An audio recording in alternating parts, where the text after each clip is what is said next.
गिरनिया खेता में सूखल जा है कादो पनिया गे करे चले रोपनिया जहिया हो तो धाना के बेचनिया किना के देबो न थुनिया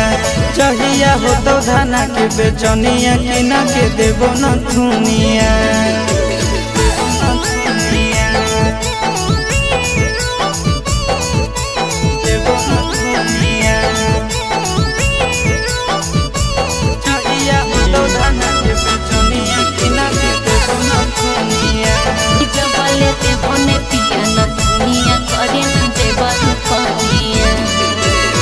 बड़की गोतनिया करे बैठी के आराम हो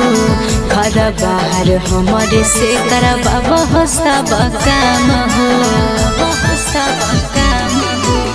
घर के मलकिनिया हमर बुझे पड़े सनिया गे कर्म भी नहीं रोपनिया कैसे झूठा तो भोजनिया गे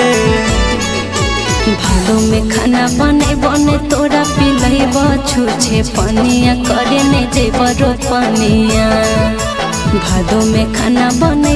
तोरा पिलैब छुछे पनिया करे ने जेब रोपनिया कि जबले देवने पिया न दुनिया करे ने जेब रोपनिया कि जबले देवने पिया न दुनिया करे ने जेब रोपनिया।